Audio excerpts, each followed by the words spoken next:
As you walk along the spiritual path, you realize that thinking from the heart is the best way to gain deeper insights into life, as well as deepen your intuition to make the best decisions for yourself.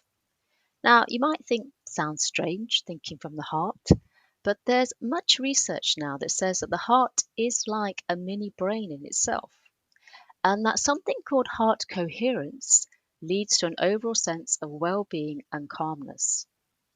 So, to connect to the heart regularly and see what feels right in terms of decisions to make takes practice. We're so used to using our logical mind and thinking of the results of our actions that trusting the heart can be difficult. You use your mind and you say, right, I'll make this decision and this will happen, or I'll make that decision and that will happen. But then your heart, your gut instinct is saying is something, and you think like, well, how can I trust that? I've got no idea what will happen if I follow this feeling in my heart or my gut instinct. And so trusting our intuition is hard. It's like, how can something that only feels right be the best action or decision to take? What's the sense in that? You know it feels right. You have no idea, though, what the result of that action will mean. And so it's like your logical brain seduces you into making a rational decision where you know what will transpire. And we like to keep safe, don't we? We like to think, well, if I make this decision, I know what will happen and I'll be safe, and that's good.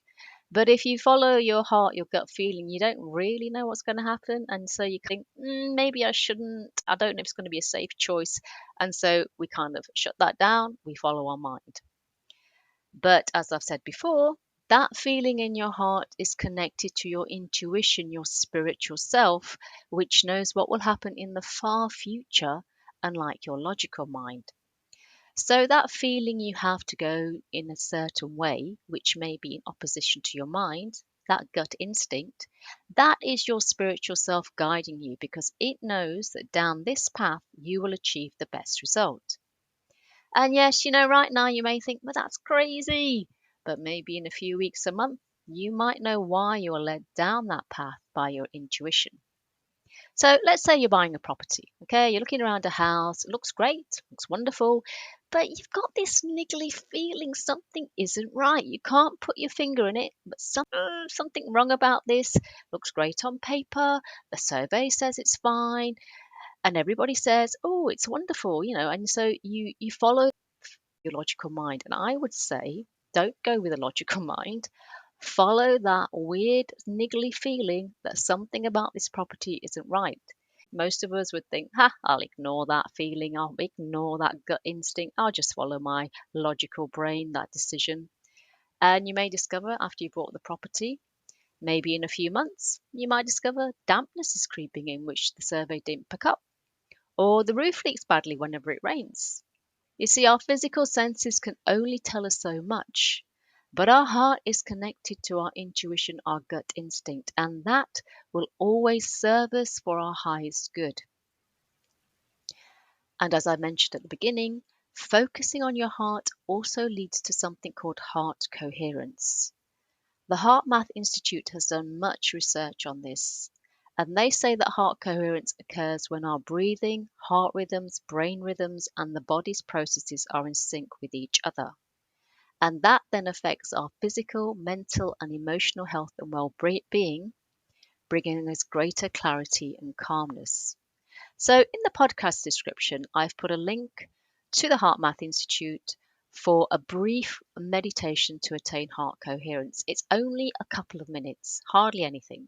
And if you do it daily, what it gets you to do is just focus on breathing in and out of your heart and feeling gratitude and appreciation.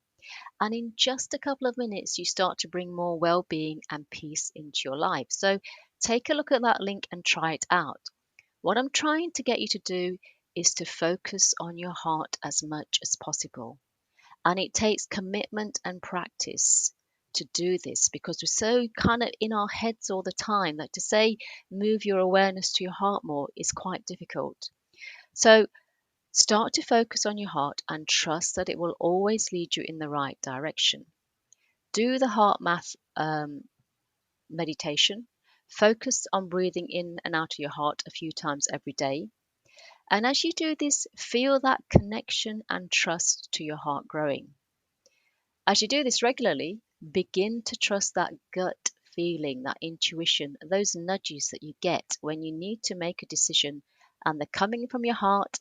Follow them, even if they're in opposition to your logical mind. And make a note of what happens when you don't follow your heart and when you do. Now, for myself, I learned over time that following the logical mind as opposed to the heart invariably didn't lead to the best results. I mean, I used to deliberately, occasionally override what my heart was saying. I would say, oh, well, my heart is saying this, but no, I'm going to completely ignore it. I'm going to go with my logical mind and do what, the rational thing to do is. And you know what? Every time I ended up regretting it. I suppose it was just me proving to myself to follow the heart. And so practice has made me realize that your heart really does know what's best for you. So begin to focus more on your heart, become familiar with what it's telling you, and you'll realize that the best decisions really do come from here because the heart itself is a sort of mini brain. So I hope that's helped, and I'll speak with you next time.